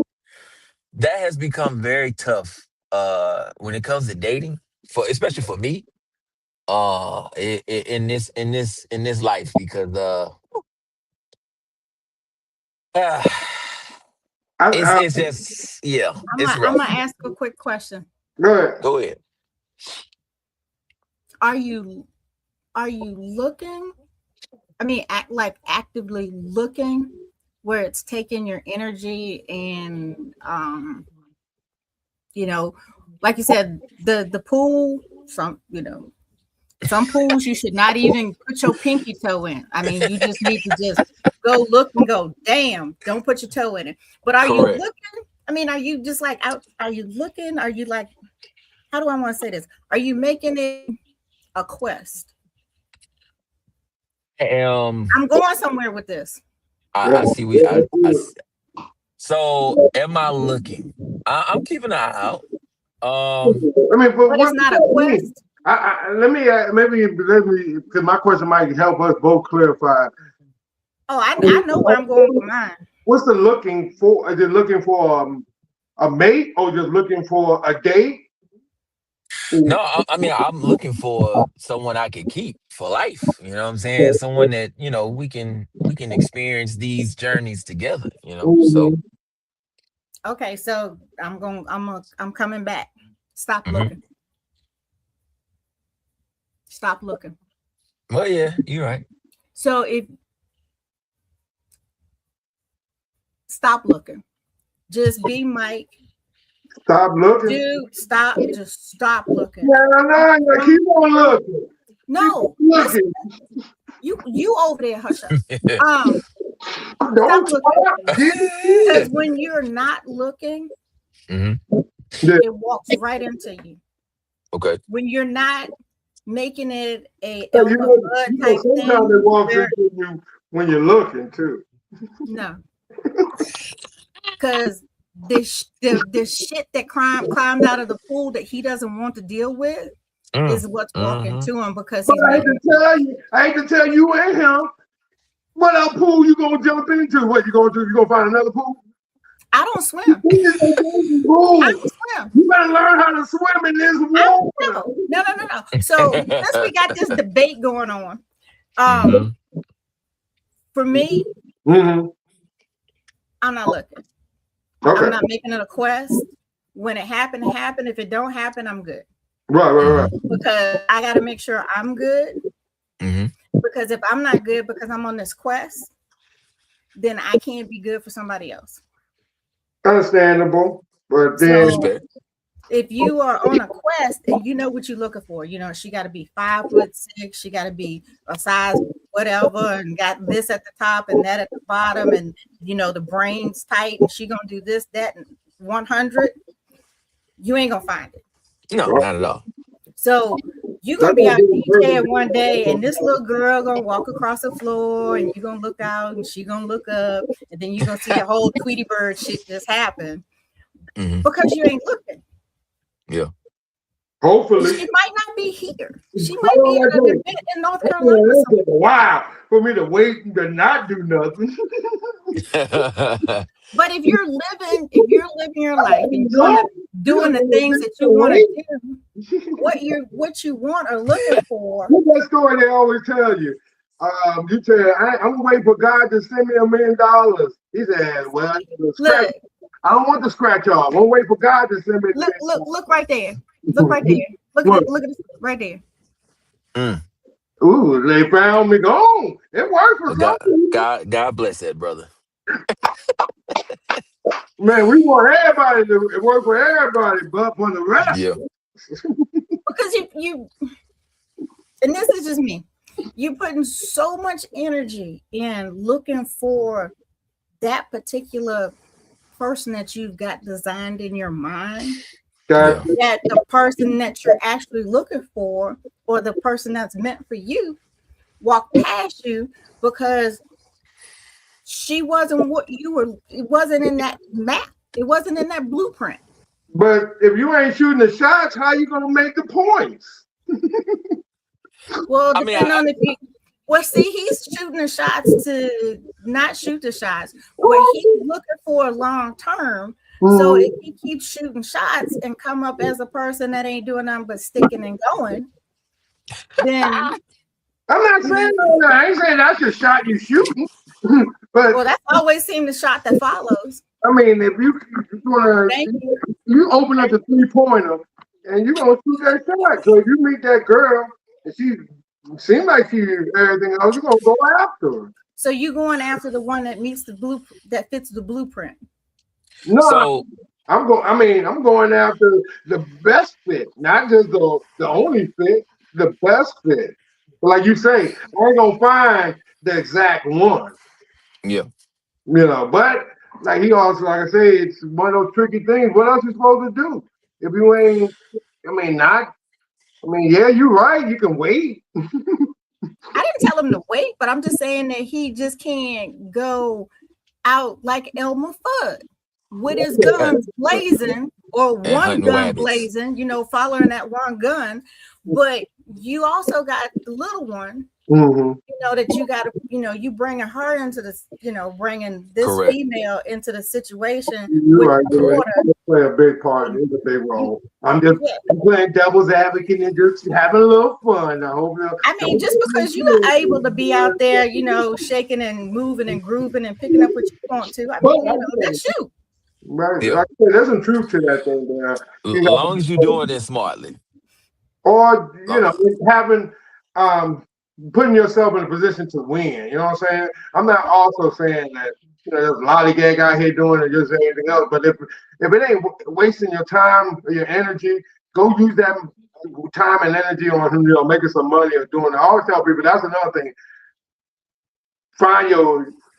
Don't put all your focus on, maybe it's just me. Don't put all your focus on just one thing, you know what I'm saying? Make sure that you able to make those adjustments and stuff Well, like that. What they say, But you can find a good girl in church. they say that. They also say, hey, that's where the freaks be. Yeah, that's where the freaks be. You heard it. You can find a good one in the club too. One or two on a good night. But see, like so the that's club my girls thing. are good for what? Friday night, just, Saturday night, and breaking breakfast on Sunday. But do they support? You just gotta. Hey, those 3 nuts are. You don't put me on my soapbox. You know how I get on my soapbox. So I get on my. You push me off my soapbox. I love playing I'm devil. weak. Good. But see, like even with that, you know what you're looking for, but not search for it. And I agree, right? So for me, I mean, listen. So how can I put this? I believe in taking my time. I believe in taking my time to get to know somebody, right?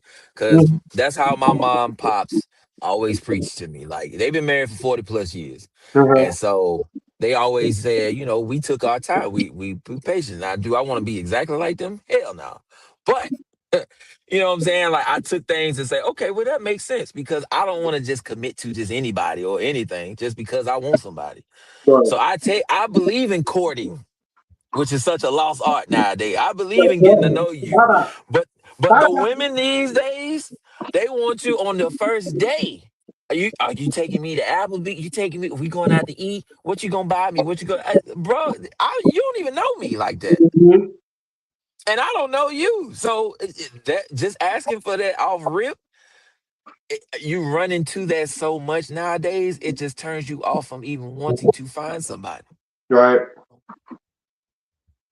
Because they see you as a man who's out here DJing, and they think, okay, well, I know you pulling in money. I know you getting all the women. You getting all this, that, and the third. Let me see but I'm so much more deeper than that. Like, are you gonna appreciate me after I'm only a DJ for 2 hours, 3 hours? After them 3 hours, are you gonna like who I am after that? That's the part that I'm trying to get to know. And am I gonna like you after that? You know what I'm saying? So I mean, to be worried about my pockets and what kind of date you want to go on and the lifestyle we might be living, like I don't want that. I don't want that. Gotcha. But that's what a lot of them mental is. That's the way a lot of these women, 250 seem to do anything with some of them. Take them out to eat at least $100, $200 stuff going on like that. So, like you said, this pool is murky. It's a murky pool. But I have a hard time when I do that to not pick the check up. I have a hard time seeing somebody pick the check. it's correct. But no, but like also too, I'm also a firm believer on, man supposed to pick up checks, do stuff like that. So I play the old school, new school kind of game that a lot of us try to play. We want a certain kind of woman, but we want a woman that's having fun. She's outgoing, this and that. But then again, in your heart of hearts, you want a woman to stay at home, take care of kids, stuff like that. But it's kind of hard to get those kind of people, because I always tell people the reason why you can't get that one that you really want, because somebody already got her. You know what I'm saying? Or somebody already Mm-hmm. got him or whatever. No Diddy, pause. Or I was whatever. gonna say, or somebody got a down Hey, payment on it. correct. Yep, that Correct. down payment is wicked. I mean, I'm talking afterpay. Affirm. 4 installments work. It shows good intention. Yeah, I'm gonna do this in 4 installments, and then when I finish paying, then we gonna go out. Chime. Not Chime, because they got that overdraft protection. I be using that. Damn, we gotta even talk about the overdraft. You know you're in a bad time. You know these some mercy. We talking about overdraft. Dang, So bro. I'm gonna share this because I'm the eyeball in the room. Mhm. If you see somebody that you think you like, and this is just my personal opinion, for the men, act like you don't have shit. Act like you don't have any money at all. No ends, no means, no nothing. If she continues to deal with you and talk to you, that's the one you need to keep talking to. Because if she hold on. We're not gonna give them all. That's just your only advice. Okay, we can try to act like that, but most men don't. People don't act like that. I know, but I'm just saying. That, you come over here with me, girl. I'm gonna give you some of this. You know what I'm saying? So you wanna? what are you talking about? What this is you giving away? Because I mean, are you talking about the money wise? No, that's why I asked. $7 and everything else. Okay, you want to take them out there. I like to eat good. What? I like to eat good too. So come on, talk to him. I'm just saying, bro, this is my side. If I am into you, and you don't have Jack, that shouldn't disturb me. It should be you that I'm concerned with, not in your back pocket. But it does. You trying to tell me you different. I would say, I mean, we for majority, no woman want a broke ass dude. I don't care who you are. No woman wants to go, and especially when you meet him, he broke as hell. He can't even. I don't understand what you're saying. You can act broke. Okay. I always I'm just saying. Huh? I'm just saying. I mean, if they are actually after, if they want to see what you got, then they not. Yeah, if I gotta promise you roof, Chris, just for you to like me, I don't need you. Right, yeah, that's true too. I don't need you. If we can go and have a break bread over a little Applebee's meal, I don't see that as the worst thing in the world. I mean, no, not at all. You know, which I understand, but I just look at it in the reality world. You be crying. Eventually, it's like, how many walks we gonna go on in the park? We can't go. We can't go get something to eat. Damn, we can't go to Subway, food truck, something. I didn't say you couldn't feed them, but I don't want you to, disclose your whole Chime account. Yeah, I know. Absolutely. Yeah, because I mean, if you want to take them over to a happy meeting between both of us. Actually, it should be to a point where you ain't got to show them that you got the whole Ringley Brothers and Barnum Bailey circus of cash or anything else. But you can also pretend that you can. Correct. You if it came down to it, you could take care of yourself first, Mo, and take care of her if it came down to it. You can show them a paid electric bill. Damn that. They don't need to know your damn. They don't need to know your balance. I paid my rent on time. My history, because on every bill they tell you the history of the last year of how many watches you have. You know what I'm saying? Look, if she wants to come over and say, "Hey, look, my light bill's paid. I'm good." But I've got friends that are walking the exact same path that Mike said. That she was like, she wanted to go to. Here it's called, I can't think of what it's called. It's one of the ones that when you go and you ask for a side salad, side salad for me is some lettuce, tomatoes, some stuff, not a lettuce head cut in fours with, stuff, that type of restaurant. That's the only one she will go in. What do they call those, a wedge? Yeah. So that's the type, that's what she's looking for. And that's why she's been single for the last 6 years. Yeah, that's another thing. I mean, those people who stick to those kind of rules, sometimes they got to go a long way. So those that wait for that love to come knocking on that door, sometimes you got to wait a long time. Take me to Cold Stone Creamery. I'm good. Give me 2 scoops of ice cream with some hot fudge on it. You're a little different. You're different. You're supposed to represent the whole genre. All the ladies. You're supposed to. I'm weak. Then there are more me out there. There are some women out here, and I wrote a Facebook post about this, and it got shared like multiple times. But I said there are people out here who just won't be honest. You out here dating for help. You're not dating for love. You dating for help. Right. But how you gonna tell somebody that? How you gonna tell somebody that feel good about that though? If you think about it's easy. No, it's not. It's easy. I wish a woman would come and say, I'm just dating you for your money. They don't say that. No, it would be for you to say, hey, I think you're just looking for a sponsor and I'm not the one. Yeah, it would come to that, but because we'll never tell you that we're looking for a sponsor. And we would never. No, we'll never tell you. Never tell you. So never that. Never that. I went through my sponsor stage. It wasn't pretty. Well, being sponsored or getting sponsored? No, I was getting sponsored. Oh, I didn't know wrong with that. Yeah, I was getting sponsored. Let me ask you then, that just to be, I mean, you can be a lighthearted or anything else, but do you think that a woman that's being sponsored compared to a woman that's sponsored due to sponsoring, is there a bigger mental lock on them? You know what I'm saying? So, a woman that they doing the sponsor, does she feel like she's a bigger woman than she is compared to a woman that's being sponsored? Wait, because in some realm, a man would treat a woman that he's giving money to better than he give to a woman that's giving him money. You know what I'm saying? She could be doing it just to be in control of the situation, which takes away, in my personal opinion, away from the men feeling like a man.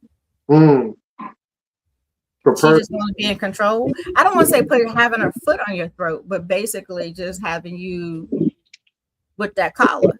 Going, basically, I'm paying for your shit. You my bitch. So I don't want no smoke with that one. I don't want no smoke with that one. And I have been there before. I've been that guy. That got showered. I've been that guy that moved in with a woman in her place. No.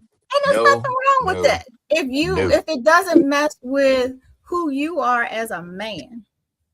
But if you're okay with this, and overall, yeah, it's something. But overall, I don't think a man should move into a woman's house. That's just fuck. Excuse my language, but fuck no. I don't think I just no, because what you're not gonna do is sit here and once you get in your feelings, this is my shit. This is my shit. You get I'm just like, well, goddamn. You know what I'm saying? Like, because women gotta understand. As a man, that works more than anything. Yes, our egos are very fragile. Very. Now, if I ever was to do that again in my little life, I wouldn't move in either way. It had to be a whole fresh place. Yeah, that helps. I did that when I got married. It's easy for a woman to come move in with a man. Because for the most part, it's gonna take some extreme stuff for him to kick you out or to throw that in your face. Because once you throw that in a woman's face, she's gonna go, and you would never do that. Get your shit and go. Like that. I just forget here's the thing. You would never tell a woman, this is my house. And she would go crazy. Well, if you move in with a man, this is me. If you move in with a man, because that was presented when I got married, and that won't happen. If you move in and they're already set, they already have their ways, their things, their everything, their way of doing stuff. then they might not feel like that's where they belong because they're coming into it. And for me, when that was presented, hey, I have this house, let's move in. No, your parents are living there. Moving in to your house where you have your parents. So if we get married, I want a whole new space. So there wasn't his space or my space. We got a new space. Then everybody was on that level situation. I think that'd probably be the best way to just clean slate. Don't move into one way or the other. Because I know, man moving into a woman, I don't care what slate, whatever, don't do it. Don't do it. So people all the he said, don't do it. WWA, the ZD, all y'all, don't do it. It always turns out to be a situation. Because it's doomed to be. I mean, it's doomed to be. It's doomed. It's either way. If you move in with her, then you in here, and I'm gonna throw your shit out. A man moving in with a woman is a whole different thing. And then you go in with them, and then you basically. Now I know, speaking as a female, basically like I would just shake a towel and just put it to look almost like I would want it, and then that's not fair to him because it's his place. It'll always be his place. So it'll always be his place. Now I understand what they say about like when you get married, it's best to find a place together. Versus, because I used to be firm on like, yeah, you gonna come stay with me, blah blah blah, or you know what I'm saying. I was that one guy who went to stay with them, and it's always that factor of like they're gonna throw this in my face. The fact that I'm here in your space, or vice versa. Like I don't ever want anybody to feel like, damn, like there's a threat that he or she is gonna kick me out. Like, no, I'd rather be a sense of we got this place together. This is our space. We built this off of love or whatever we got. You know what I'm saying? Like, therefore, there is no threat of, well, bitch, you get out. Well, no, motherfucker, you get out. Well, damn, we both gotta get get out. Let's go ahead and call the rent people and say this ain't working. Split that security deposit down the middle. Correct. And that's where that's why I believe in courting. Because those were those key questions come into. Okay, do you believe in moving in with somebody? Would you rather, find a place together? What's the courting phase? I don't necessarily put a time on it. Okay, because some people say I know it within this amount of time, and then you got people that's 15 years in and they still don't know what they're doing. Right.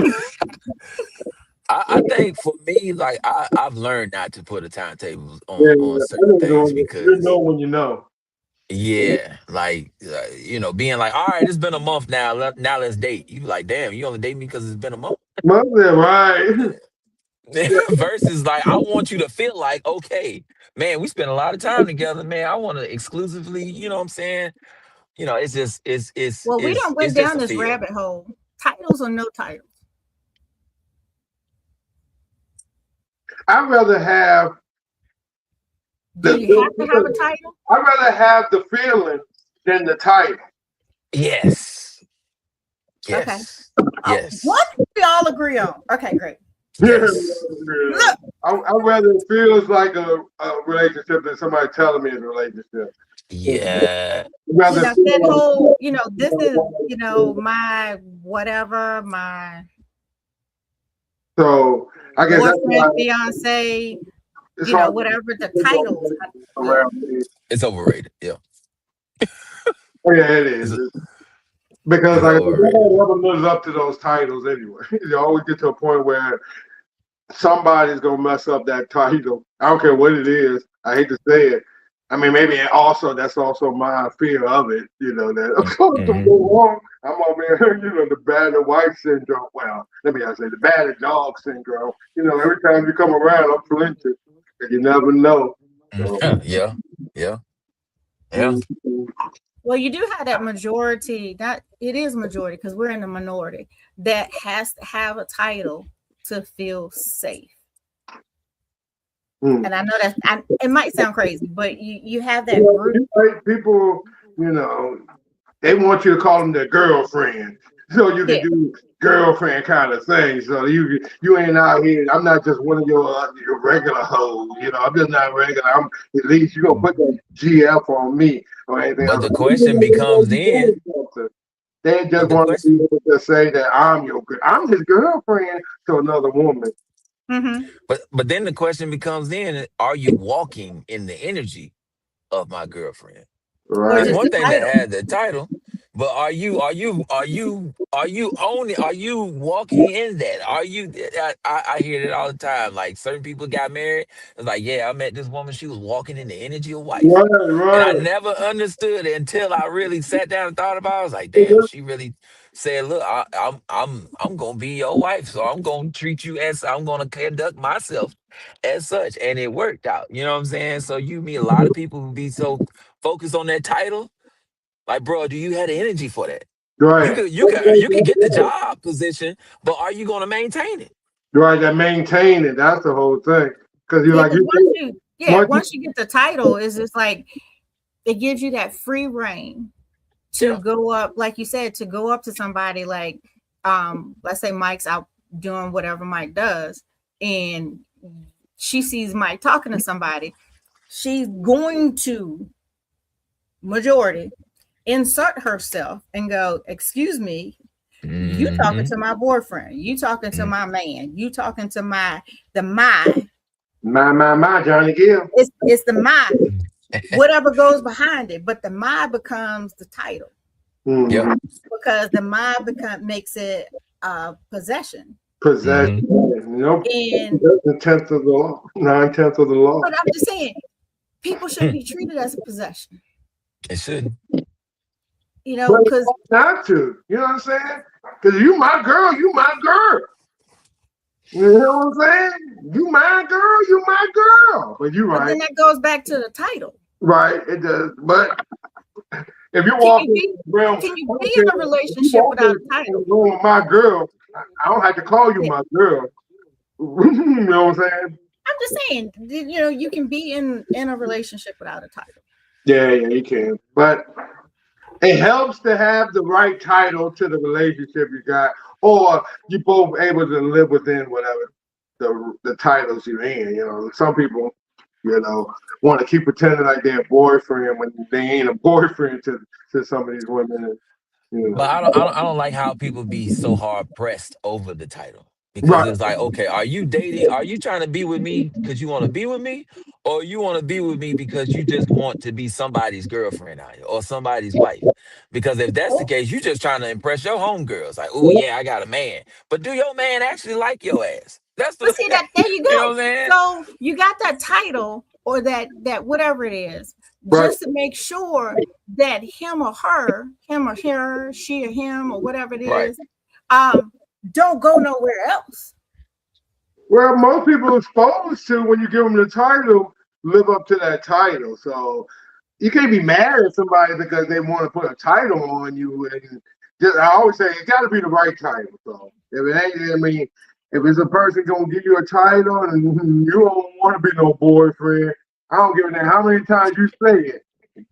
No matter how many times you can fool yourself and thinking something different. That ain't your boyfriend. That's not your bitch no more. That's not your bitch no more. I'm so weak with that one. I'm so weak with that. But see, even giving somebody a title to try to prevent them from going somewhere else is fucking crazy. Because at the end of the day, we all grown and you're going to do whatever the hell you want to do anyway. You better. I always say you better. I hate for a grown person trying to do what I'm doing. do you and do what's best for you. Yeah, and I don't want to be in no relationship where I got to micromanage any grown-ass woman. Hell up out of here. Don't want to force this. If you know what it is, you respect what it is, and that's it. That's it.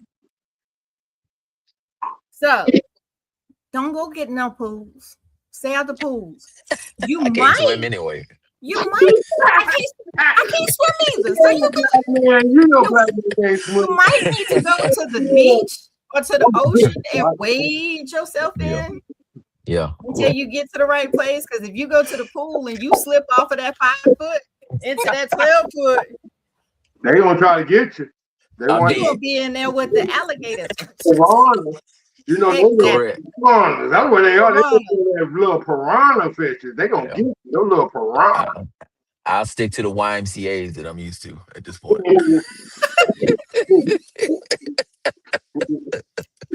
Well, I'm still learning how to float. I say go to the beach. If you want to, get out of the pool, I say go to the beach and just wade in.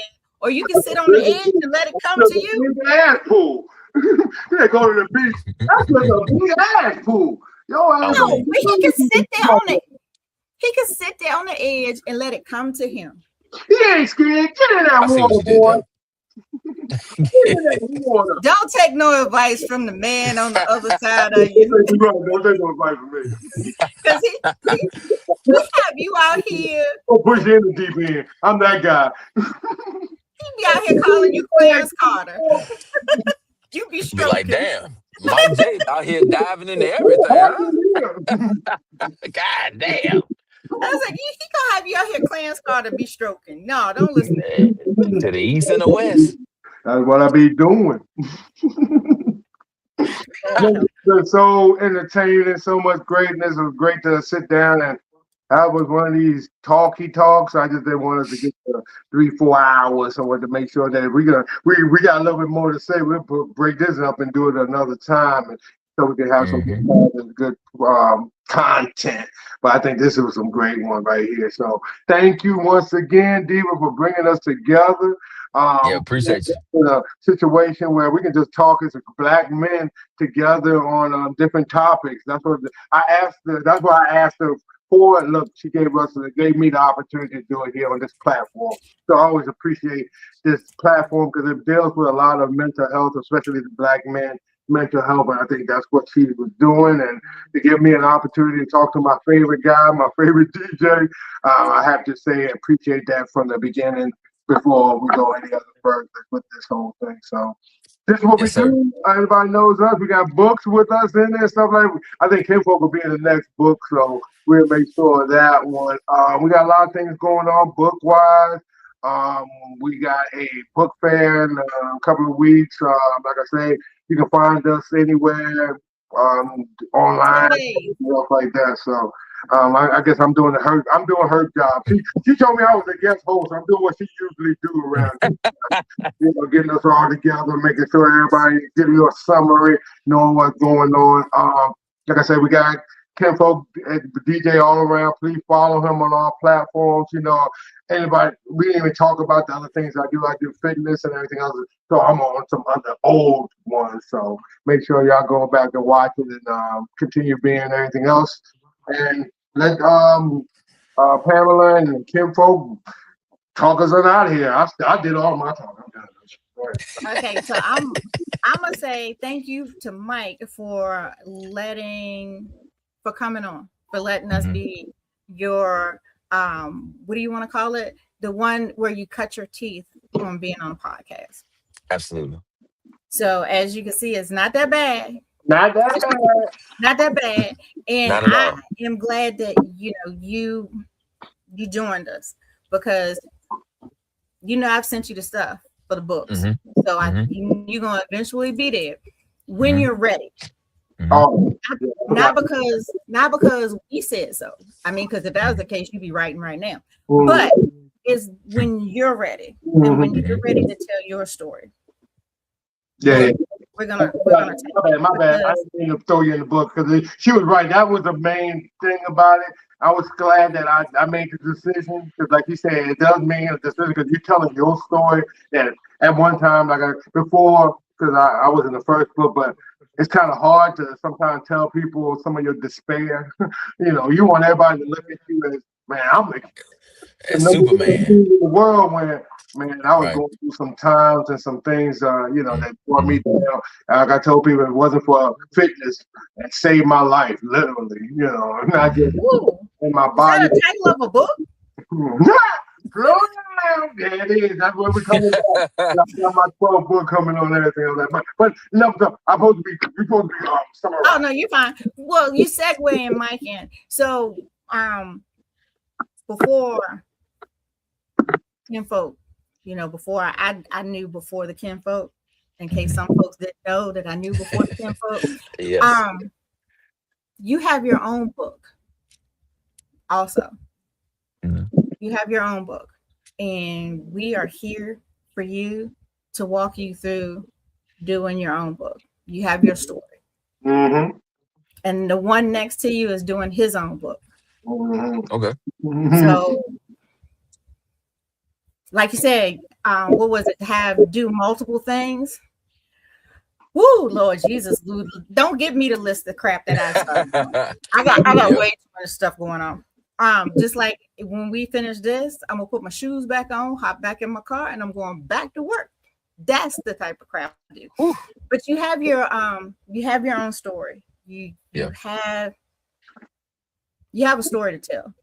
Mm-hmm. I sound like my publisher because she uses that too. But you have a story to tell. And when you're ready to tell it, we will be here to help you. Yep. And I appreciate that. From the first book that I did, don't worry about who you hurt and who stops talking to you. It's your story. You writing it from your point of view. And I had to tell several people that they were like, "Oh, I didn't know your mom was like that. I didn't know." I said, "Because you didn't live it. You saw what was on the other side of the door, and I saw what was on the door when it was closed. So this is my story. You don't like it, don't read it. Right. You don't like what I wrote, don't talk to me." But my mom beat the brakes off of me on a regular basis. My story. My mom took 3 weeping willow branches. She had me go get them. She braided them, soaked them in water, and whipped me. But they didn't see that on the outside the door. That was what I walked. Damn, I'm sorry to hear that. It who I am. She picked my dad up and threw my dad out the front door, and he rolled out into the middle of the street. But they didn't see that. That's who she was. And that's how I got here with the men's mental health. Because I've been through some shit. No, he arts and craft your ass whooping. That's a mean ass woman. Yeah, and if I didn't get the branches, I know this isn't what we were here for, but if I didn't go get those, she would wait until I got out taking my shower or my bath or whatever. Oh, that's the worst. She would catch me with a fly swatter. Going into my room, she snatched my tail and beat my ass. We might be booked. You sound like a Netflix special. So yeah, definitely Tyler Perry. Well, and then I'm definitely gonna wrap this up. But she did not want me when I was born because she thought I was a white baby, and she told my dad that she did not have a white child. And I spent the first 5 years with my grandmother because she didn't want me. So my dad took care of me through my grandmother. She did not want me. And then when I got back to the house, she treated me like shit. Well, glad you're back here. We want you. Yeah, most definitely. Over. So we want you to be the best in everything that you can be. And you is yellow as hell, though. You yellow. You are good. Mike, so back to you. I can't with this man. When you're ready to come back, the door's open. As you can see, we work around your schedule. We here for you. I appreciate y'all. And you know how to find that one, and then send my T-shirt with that one. Always beside him. And make him pay for it, and I'll get it. Yeah, I get it. If we're gonna do you a T-shirt. I ain't going nowhere with you because I need you to buy me a T-shirt. I'm the biggest fan. I want a T-shirt. This video yelling his name. I'll do it the same. Do it again. That's my man, 50 grand. I love him for all my life, all my heart. No Diddy though. You and Diddy. All right. Love you guys. Love this girl is going to Go back to work. Get back to work. I'm glad to see you safe though, Kinfolk. From yesterday, Hey. I saw. Woo. Oh yeah. I don't want to talk yeah. about yesterday. Yeah. We had trees down and everything up here. Like, I couldn't go up there. No place like was here. home. No She place was like here. fucking home. Yeah. No lights, Man. trees down. I was Daggone, just when I got like, home, man. bullfrog sitting at the front door. Nah, I'm good. Yeah. I had never experienced any. I was like, damn, people gonna come here and be like, damn, Kinfolk tore this party up. I drove down there after it. I was like, hey, where you at? Like, it wasn't me. It was good. It was an act of God. All these trees there, they must be. I was happy that here you was okay, everything was safe. You know how Yes, sir.